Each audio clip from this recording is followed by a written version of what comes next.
I especially want to welcome the newcomers in here tonight. You're the most important person in the room tonight. Then I'll read the preamble, which is what Alcoholics Anonymous is. AA Preamble. Alcoholics Anonymous is a fellowship of men and women who share their experience, strength, and hope with each other, that they may solve their common problems and to help others recover from alcoholism. The only requirement for membership is a desire to stop drinking. There are no dues or fees for AA membership. We are self-supporting through our own contributions.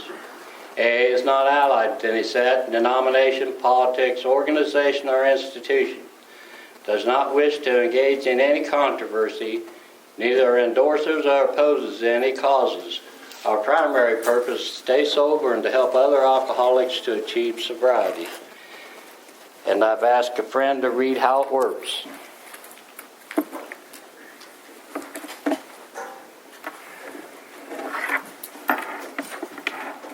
My name is Mike, and I am an alcoholic. Hey, Mike. And this is how it works. It says, rarely have we seen a person fail who has thoroughly followed our path. Those who do not recover are people who cannot or will not completely give themselves to this simple program. Usually men and women who are constitutionally incapable of being honest with themselves. There are such unfortunates. They are not at fault. They seem to have been born that way. They are naturally incapable of grasping and developing a manner of living which demands rigorous honesty. Their chances are less than average. There are those, too, who suffer from grave emotional and mental disorders, but many of them do recover if they have the capacity to be honest. Our stories disclose in a general way what we used to be like, what happened, and what we are like now. If you have decided you want what we have and are willing to go to any length to get it, then you are ready to take certain steps. At some of these we balked. We thought we could find an easier, softer way, but we could not. With all the earnestness at our command, we beg of you to be fearless and thorough from the very start. Some of us have tried to hold on to our old ideas, and the result was nil until we let go absolutely. Remember, we deal with alcohol, cunning, baffling, and powerful. Without help, it is too much for us. But there is one who has all power. That one is God, and may you find him now. Half measures availed us nothing. We stood at the turning point. We asked his protection and care with complete abandon. Here are the steps we took, which are suggested as a program of recovery. Step 1, we admitted we were powerless over our alcohol, that our lives had become unmanageable. Step 2, came to believe that a power greater than ourselves could restore us to sanity. Step 3, made a decision to turn our will and our lives over to the care of God as we understood him. Step 4, made a searching and fearless moral inventory of ourselves. Step 5, admitted to God, to ourselves, and to another human being the exact nature of our wrongs. Step 6, we're entirely ready to have God remove all these defects of character. And step 7, we humbly ask him to remove our shortcomings. Step 8, made a list of all persons we had harmed and became willing to make amends to them all. Step 9, made direct amends to such people wherever possible, except when to do so would injure them or others. Step 10, continued to take personal inventory, and when we were wrong, promptly admitted it. Step 11, sought through prayer and meditations to improve our conscious contact with God as we understood him, praying only for knowledge of his will for us and the power to carry that out. And step 12, having had a spiritual awakening as a result of these steps, we try to carry this message to the alcoholics and to practice these principles in all of our affairs. Many of us exclaimed, "What an order! I can't go through with it." Do not be discouraged. No one among us has been able to maintain anything like perfect adherence to these principles. We are not saints. The point is that we are willing to grow along spiritual lines. The principles we have set down are guides to progress. We claim spiritual progress rather than spiritual perfection. Our description of the alcoholic, the chapter to the agnostic, and our personal adventures before and after make clear three pertinent ideas. A, that we were alcoholic and could not manage our own lives. B, that probably no human power could ever relieve our alcoholism. and see that God could and would if he were silent. Thanks, Mike. And I've asked a friend to read 12 traditions. My name's Tom. I'm an alcoholic. These are the 12 traditions of Alcoholics Anonymous. 1. Our common welfare should come first. Personal recovery depends upon AA unity. 2. For our group purpose, there is but one ultimate authority, a loving God, as he may express himself in our group conscience. Our leaders are but trusted servants, they do not govern. 3. The only requirement for AA membership is the desire to stop drinking. 4. Each group should be autonomous, except in matters affecting other groups or AA as a whole. 5. Each group has but one primary purpose, to carry its message to the alcoholic who still suffers. 6. An AA group ought never endorse, finance, or lend the AA name to any related facility or outside enterprise, lest problems of money, property, and prestige divert us from our primary purpose. 7. Every AA group ought to be fully self-supporting, declining outside contributions. 8. Alcoholics Anonymous should remain forever non-professional, but our service centers may employ special workers. 9. AA as such ought never be organized, but we may create service boards or committees directly responsible to those they serve. 10. Alcoholics Anonymous has no opinion on outside issues, hence the AA name ought never be drawn to public controversy. 11. Our public relations policy is based on attraction rather than promotion. We need always maintain personal anonymity at the level of press, radio, and films. 12. Anonymity is the spiritual foundation of all our traditions, ever reminding us to place principles before personalities. Thanks, Tom. You're welcome. And I've asked a friend to read 11 promises.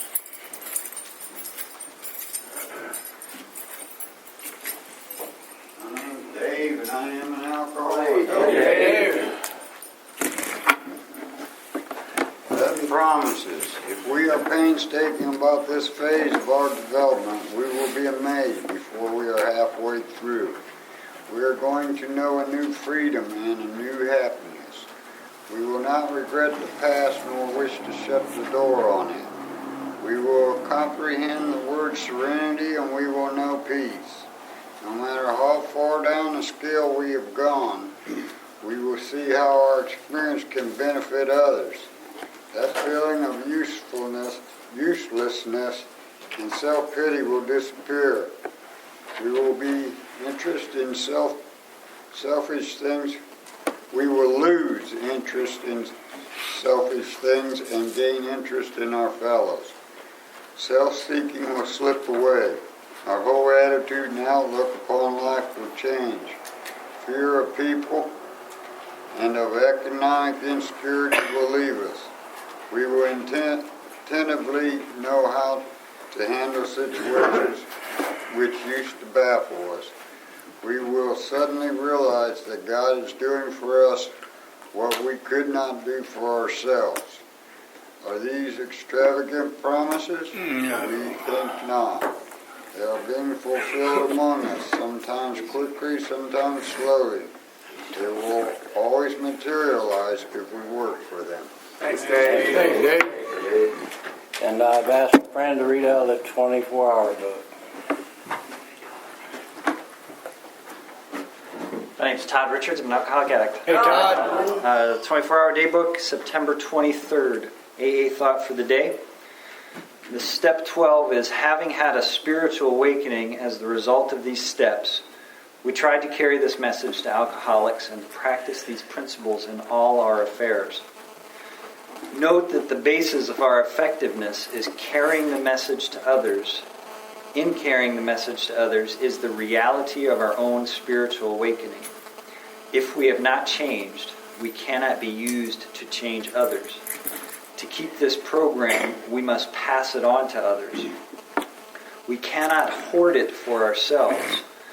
We may lose it unless we give it away. It cannot flow into us and stop. It must continue to flow into us as it flows out to others. Am I always ready to give away what I have learned in AA? Meditation for the day. Draw nigh unto God, and He will draw nigh unto you. When you are faced with a problem beyond your strength, you must turn to God by an act of faith. It is that turning to God in each trying situation that you must cultivate.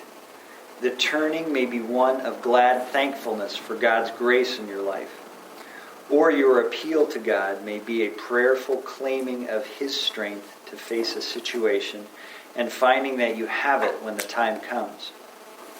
Not only the power to face trials, but also the comfort and joy of God's nearness and companionship are yours for the asking. Prayer for the day. I pray that I may try to draw near to God each day in prayer. I pray that I may feel His nearness and His strength in my life. Chair announcements. I've got no announcements. Is there any announcements from the group? Okay, I've asked a friend to pass out tokens. Good evening, everyone. Rick, Grateful Alcoholic. Rick. This meeting we do give out tokens for various lengths of sobriety. If we can get the box open, there we go. And not to embarrass anyone, it's just to I'll let you know where you're at. The most important token we have is the 24-hour token. All right.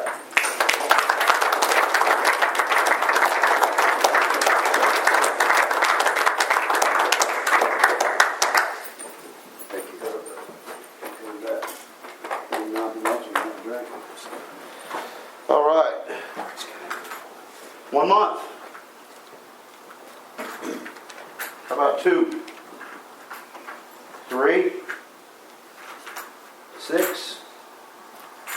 9? 7? All right.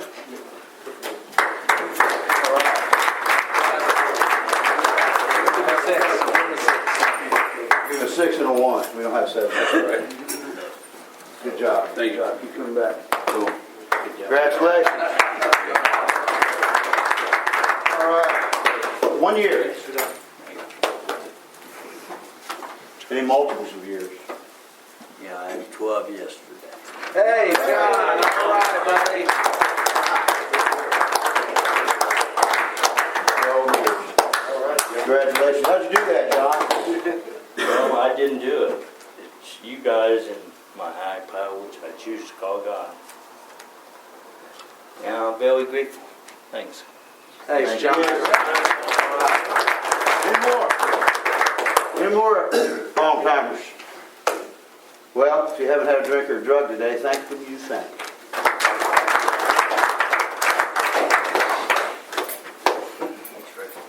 We have literature back here. The books are what they cost the group. The pamphlets are free for the taking. Take them and read them, pass them on. Don't throw them away. Now we come to the good part of the meeting, and I don't believe I ever heard this man's lead. And I also don't believe I ever sat in a meeting with him where he hasn't said how much he loves Alcoholics Anonymous. Would you help me welcome John?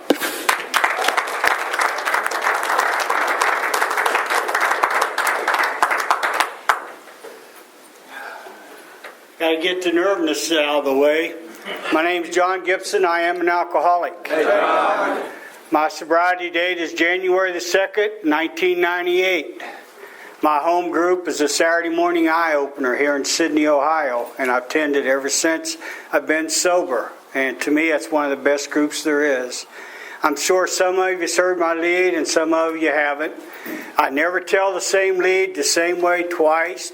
I'm not a great speaker. I just tell it the way it comes from my heart. And my higher power leads me. And I believe October the 2nd in 24-hour book tells you that's the way we're supposed to do it. You know, so I'm supposed to tell you what it's like, what happened, and what it's like now. And that's the best part of my lead, is because what God's done for me. I'll start out by saying that I'm one of 4 children. My mom and dad are both deceased. I'm a Vietnam veteran. I graduated from high school in 1967. I went into the United States Marine Corps. I became a corporal while I was in the Marine Corps. And they didn't only teach me how to drink, but they taught me how to kill or be killed, because I went to Vietnam. that's where the first miracle in my life comes to about. You know, at this time, I'm just a social drinker. I'm sure there's nobody out there who drank like I did. I mean, we're all just social drinkers when we start out. Hopefully, you know. Hopefully nobody picks up a drink from this day forward. That's what it's all about. That's just like the reading tonight, the 12th step. If I'm willing to give it away, I get to keep what I have. But anyway, when I got to Vietnam, I was there for 3 months, 3 weeks, 12 hours, and 36 minutes. I got hurt. They dropped a mortar inside of a trench line with me. I got all kind of shrapnel that cut me up pretty bad, done a lot of nerve damage, made me insane. You know, that's what I wanted to blame it on, because if you had a life that I had, you wouldn't understand. Because, see, at this time I was also a religious boy. I was brought up into a Baptist home. My dad was a deacon. My mom was a pew sitter, and she took us to church every Wednesday night and every Sunday. You know, so I got so that I trusted in my higher power way back, all the way from childhood up. You know, even when I became that social drinker, as I like to call myself when I first started, because, you know, I just drank on the weekends or whenever somebody was having a party. But later on in my story, you'll hear how alcohol really works on us, how it becomes that it blows us really out of proportion. When the day that I got hurt, it was a rainy, miserable day. We lived back inside of a mountain. We dug a hole back in and made a nail shape, and that's where we lived. Each one of us had our own little place, because Charlie, that's what we called the Vietnamese at that time, were mortaring us all the time. Always dropping hard stuff in on top of us. But anyway, the day that I got hurt, it was raining. I just got back off of a patrol. I was walking point. For some reason, being a boy from West Virginia, used to the mountains, I couldn't convince my lieutenant and sergeants that I didn't want to do it, you know, because they kept telling me I'm going to do it. You're made for this job, you know. And we had a ratio of like 4-to-1, and the 4 being not make it, because so many boys got hit in the head by snipers and different things. But see, I still didn't learn how to drink yet. I mean, I was doing what the government wanted me to do. I did it to the best of my ability. I served my country, I love my country, and I live for that flag. And nobody can take that right away from me. But one thing that I want to tell you, that my higher power was doing for me what I couldn't do for myself back then. Because the day that rocket landed inside of a trench line with me, and like I said, it was raining, and I seen one of the brightest lights, just like the big book, the story in there about the alcoholic. Seen that bright light? I seen that bright light, and it said, you're going to be okay.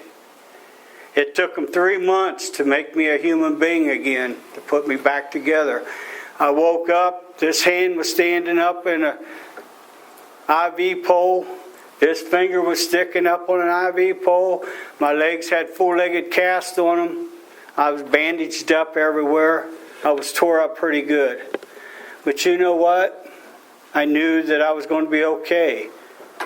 So when I got released, after they put me back together and released me from the military, sent me home to my family, I went to church a lot. I did a lot of that religious stuff, you know. I even got up in the pulpit and I preached. But now is when my story really starts. I started running from God. Because see, God, He didn't love me. He didn't like me. He didn't care for me. I was going to hell because that's what I've been taught all my life. That if I do wrong, I'm going to pay for it. And I'm thinking, maybe that's why I got hurt. See, I don't know what's going on yet with John, because, we do have what they call post-traumatic stress, and I guess that was part of mine. But I'm here to tell you that AA works. Now we're going to start getting into the good, juicy parts of my life, because, like Ron said, I love Alcoholics Anonymous, because, see, it was my choice. The judge ordered me in at first, and I did what I was told. But, that's another different story. When I was released from the military, 1970, I came to Ohio, or 69, I'm sorry. It was 1969 when I came to Ohio. I went to work at A.O. Smith's Corporation in Tip City, Ohio. The woman that I'm married to today for 44 years is the woman that walked through the child line at A.O. Smith's. And I told my brother and some friends of mine, I'm going to get a date with her. And we're still married today. And she tells me that she's got the best part of me today, because I'm not a user. I'm not an alcoholic that I'm not liquefied, I gave it up. I did what the old timers told me when I first got in these rooms. They told me to sit down, take the cotton out of my ears, put it in my mouth, sit down and shut up, because I didn't know anything. And I listened. I listened what they said. They told me to read that big book. The 164 pages is all they told me I had to read. And some of you remember Vic. He used to tell me to read the family after and to the wives over and over. Every time I seen that man, I thought he was picking on me, But what Vic was telling me, this is what's going to happen if you do what you're supposed to. Excuse me. Alcoholics Anonymous changed my life. Come in here, you hear us talk in these rooms that if we believe in that higher power, our lives will change. If we choose it to change. We're the only one can work this program. I can't give you what I've got, and nobody else that's got any time in here can give it to you. You have to be willing to work for it yourself. That's how you get sober, and that's how you stay sober. AA has done for me what I never dreamed it could happen. Now I'm going to take you to the 9-month of my sobriety date. When I was in this program, the Fellowship of Alcoholics Anonymous, at 9 months, my sponsor, his sponsor, and a sponsee went to Akron, Ohio, where it all started. We went to the hospital. In the meantime now, see, I'm leaving something out, because these tokens are very important. And to the ones that received tokens tonight, congratulations, because they're hard, and they're hard to keep. But anyway, my sponsor couldn't find my 9th month token, and he was so worried about it. And I said, don't worry about it, I'll pick up one. I'll go to a meeting and pick one up. But we get up to Akron, Ohio, and I'm green.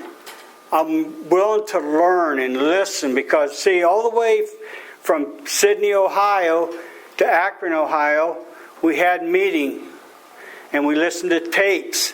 We listened to music. We talked about how Alcoholics Anonymous works. We get up there, and I'm counting the steps, because, see, I don't believe nobody. There's 12 steps that goes up to the house.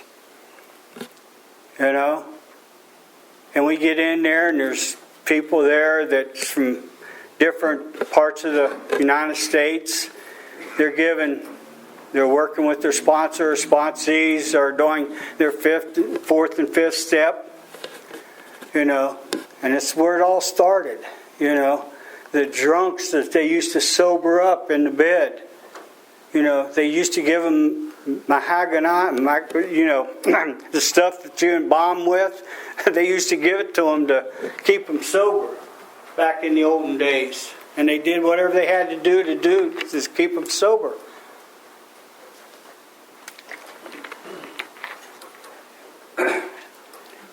But we get up there, and John was my sponsor's name. He says, man, I'm sorry. I couldn't find it. I looked everywhere for the token, and I wanted to give it to you here. So we load up in the car, after going through the house and everything. We're going over to the cemetery where Dr. Bob's buried. He reaches over on that cemetery headstone. There laid a 9-month token. He handed it to me. He said, "This is what it's all about." So see, that's God doing for us what we can't do for ourselves. And I wasn't worried about a token, I was just happy that I was living. But it's the idea that passing it on is just like me trying to give a lead to you people, I'm just telling you what John's life's about. This is what alcohol did to me. It destroyed my life, but now I have a great, happy, joyous, and free life today. Because of Alcoholics Anonymous, because what it's done, because the way I come into these meetings and I listen. When a new person comes in and says it's not getting any better out there, I believe them. Because I'm only a drink away of going back out and doing it all over again, and I don't want to get there. See, I ask my higher power, which I call God, every morning to help me stay sober. And I thank Him at night when I lay my head on that pillow. But after we get done viewing all of the stuff at Akron, Ohio, we load back up in Scott's truck and we're heading back to Sidney. And there again, we're having more meetings, man. But one thing I forgot to tell you. There was 4 grown-up men. I mean, now we're men. We don't cry. We don't have tears in our eyes or anything. But it happened. I don't know why it happened. But it was a blessing for all of us because we knew that that's what it meant, is passing it on.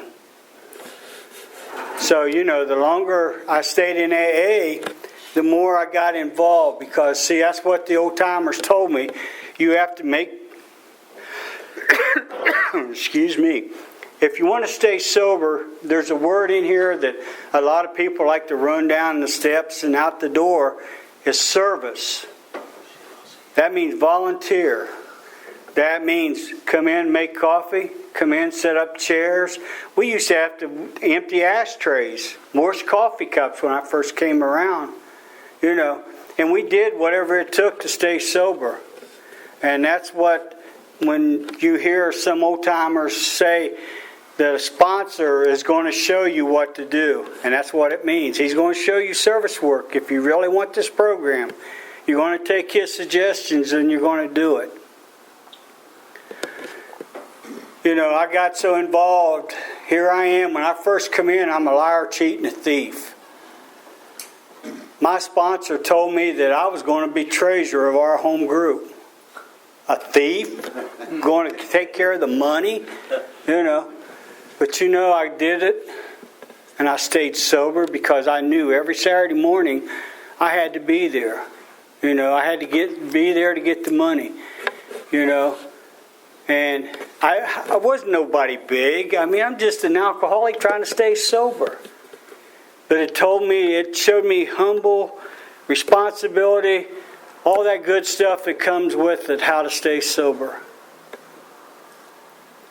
I look back over my life and I have a great life today because of Alcoholics Anonymous. I have life. I have joy.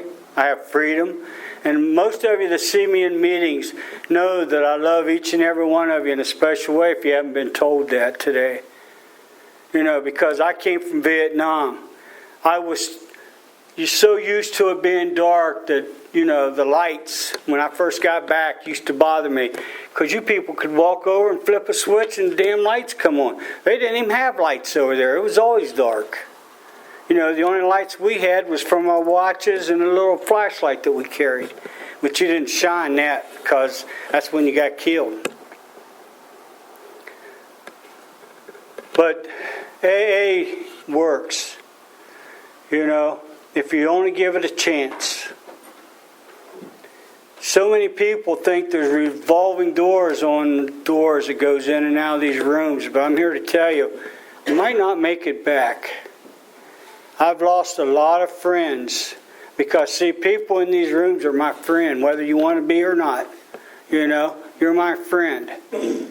Until you do something to hurt my AA or hurt me.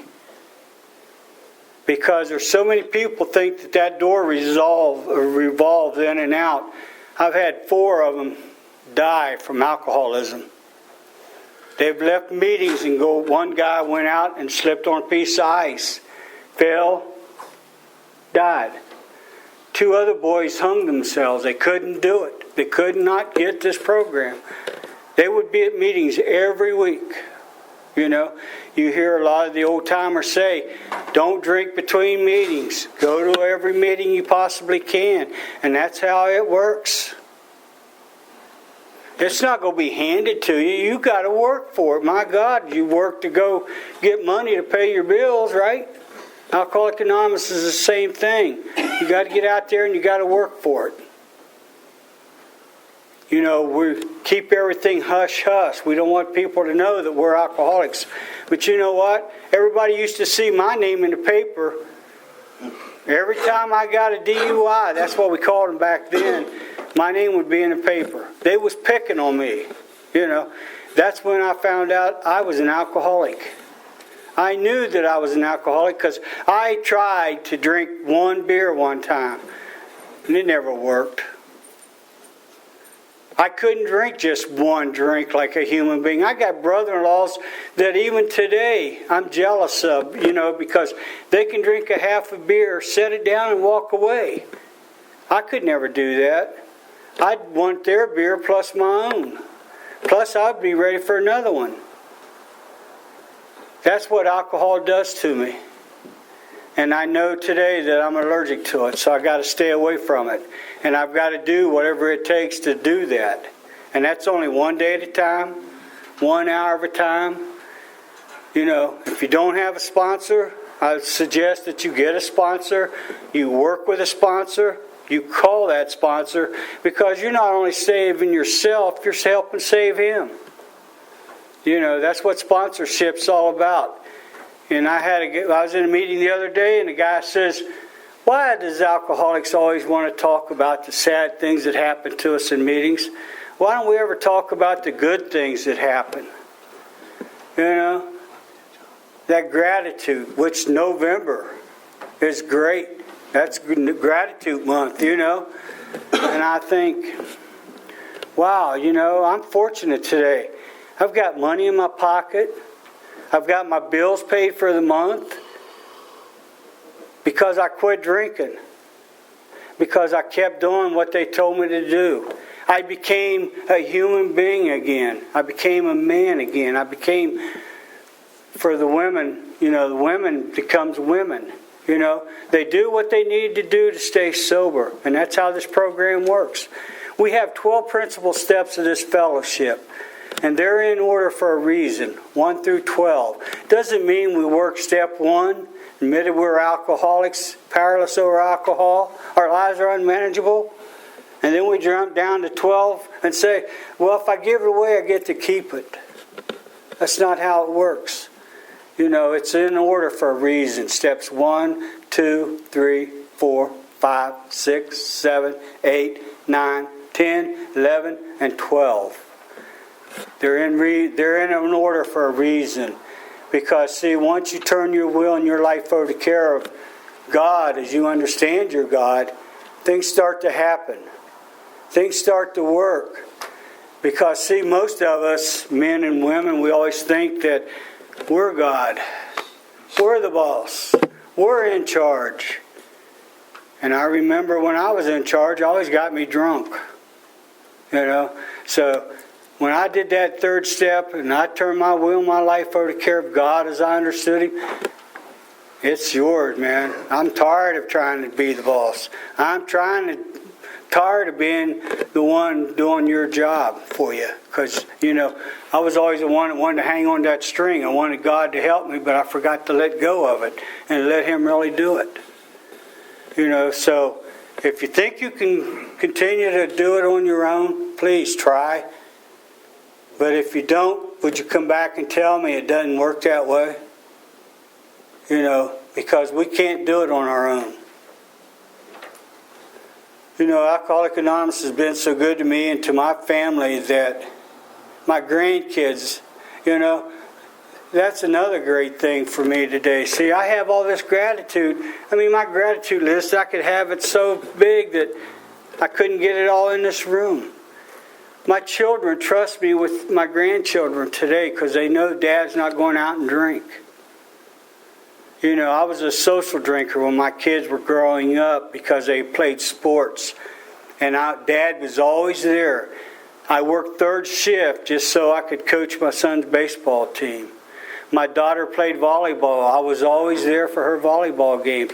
She played basketball. He played football, you know. And Dad was a social drinker, so I got to go to that stuff because I hid it, you know. And then when I started getting bad, it used to be Dad would take the change and stick it in my pocket so I could buy more alcohol with it. You know, I used to lie, cheat, and steal from my children. And they didn't know what I was doing. You know, and I'm the one that had to live with all this until I started working the program to the best of my ability. One day at a time. That's all they told me I had to do it. Or 1 hour at a time. You know, not all of us are the same. Not all of us are going to work this program the way that our sponsor works it. We're going to work it the way that we need to work it for ourselves. That's how it works. Take the suggestions. I guarantee if they've been around for a while, and get a sponsor that's worked the steps. You know, it's great. John and I was talking a little bit before the meeting, and he said, I don't know if I can give a lead or not. I said, John, you better be ready. Because when it comes up, I remember that 9-month. See, they was picking on me in AA because some woman come up and said, you're giving a lead. Didn't ask me, said, you're giving a lead. And I said, well, I've only been in AA 9 months. I don't know anything. He says, you know enough. You know that it comes from your heart. If you're willing to open your heart and let it in and try to do the best that you can, I guarantee you'll have a better life. You don't have to live in that misery, shame, and remorse. You know, you don't have to carry around those resentments like I used to. Because, see, resentments, the book tells me that that's our number one offender. So it's what I do about it that keeps me sober. You know, and I try to work Alcoholics Anonymous to the best of my ability. You know, and that's all we've got to do just today. You know, if God would come and call me home tonight, I'm ready. You know, I wouldn't say that. And that's because of this program. That's because all the way through my life I can see the miracles. And I think each and every one of you in this room is a miracle. You know, we're all special people today. Not those so-called normal people outside of these rooms. See, they don't have this many psychiatrists that they can talk to. You know, they don't know how to deal with problems. We help one another. That's how it works. You know, Alcoholics Anonymous it's given me more than I could ever return to it. You know, I don't even think of how much money that I wasted on gambling. Because, see, I was dual addicted. I liked to gamble when I drank. You know, I was always a big winner. And I've lost so much. But you know what? That's in the past. I don't care about that stuff. It's what my God and AA does for me today that I love. You know, I want to see each and every one of you in this room get what I have.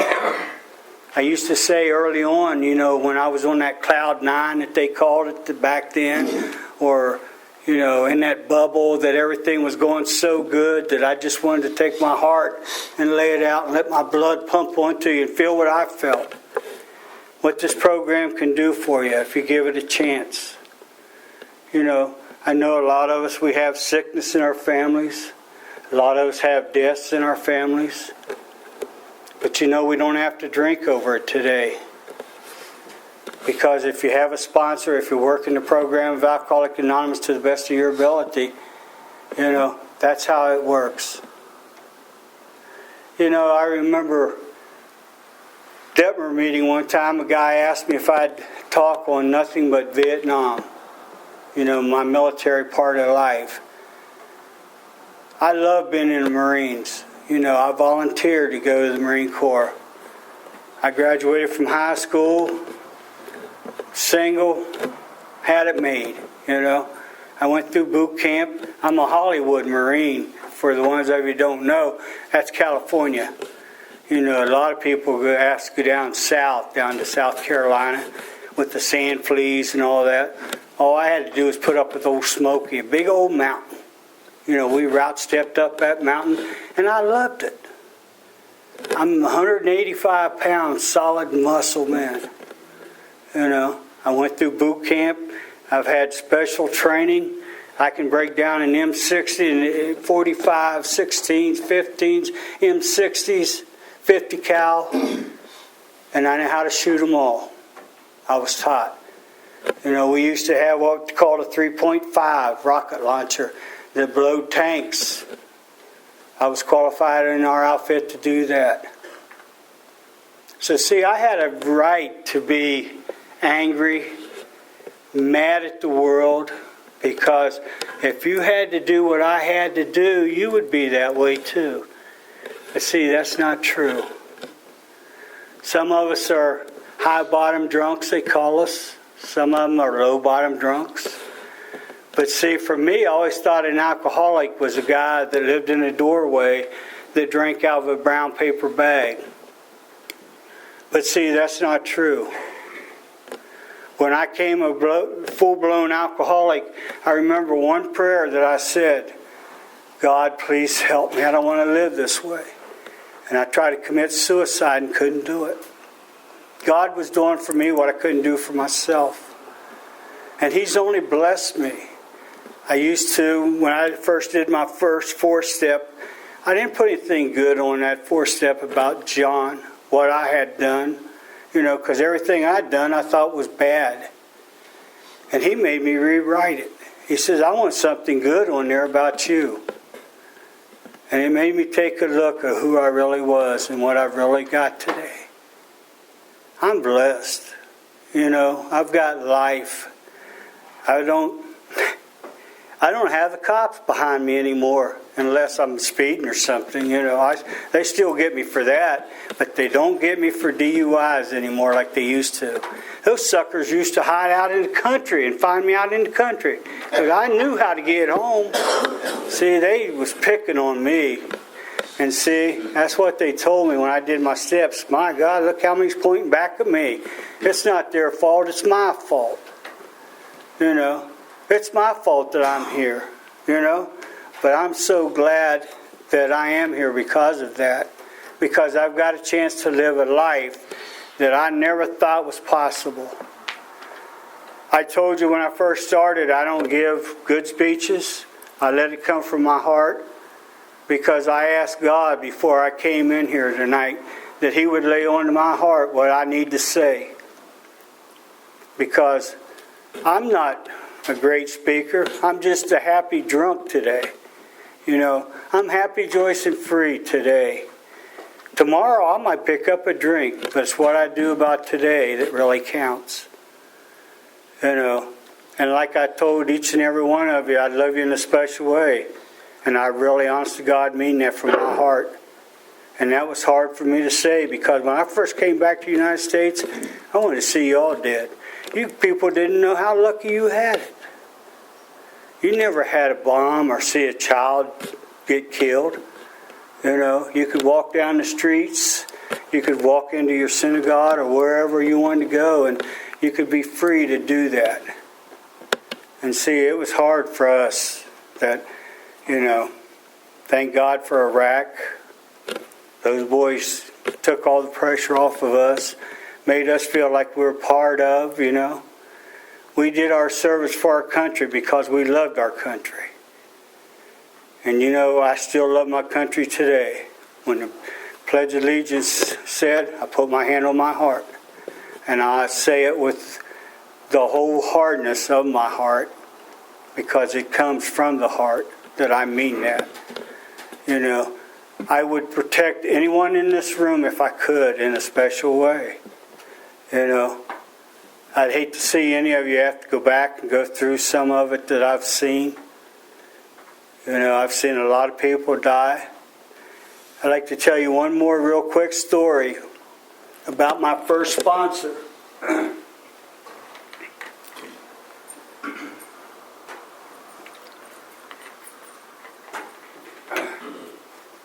My first sponsor was dying of cancer. He was a veteran, so I went down to VA and I stayed every night so his family could go home. The man told me, his last words to me was, "Please don't take a drink." You know, and that's been almost 8 years ago today. And I've never had to take a drink since. Not because of what he asked me to do, because what I had to do for me, for my life today. Because, see, I've got another friend that lives out in California that says, "I'm not scared of going out and getting drunk again. I'm scared of going out and living life on life's terms again." You know, he was never scared of death. But alcohol will destroy. It'll take, cheat, and rob and take everything you got. It'll tell you it's your best friend. You know. So no matter what, just if you only take one word out of what I've said tonight, I appreciate that. Because, see, this lead is not for you. This lead's for John. I get to tell you my story, what happened, and what it was like, and what it's like now. And I like the John that's here today. If any of you ever get down to my Saturday morning meeting, you'll see how I am. Or I even attend the noon meetings too. I still go to 4 and 5 meetings a week. Why? I mean, I've got, 16 years, 15 years of sobriety. I don't need that many meetings, but I do.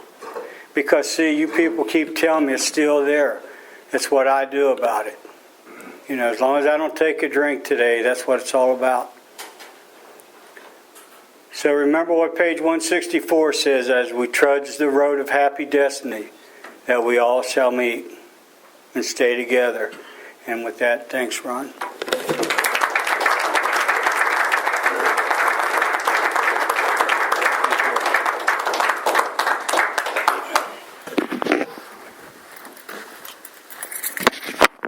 Ron, alcoholic. You're on. You know, John, when I asked you, I never heard you leave. But, you know, when I ask you, I'm not too sure whether it come from me or it come from someplace else.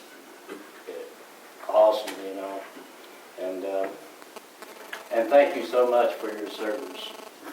You know, I used to not think too much about veterans, and then when I got hooked up with my sponsor, Steve, I started taking him down to the Veterans Administration. And I'll tell you what, when I left out of there them days, I was so grateful for them people. I've never seen so many people messed up in my life. And John, thanks for a good lead. I mean, straight to the point. I mean, the steps. And you're right. Alcohol, the only thing alcohol wants for us is to kill us, period. And I'll open up the meeting for comments. Thanks, Ron. Thank you.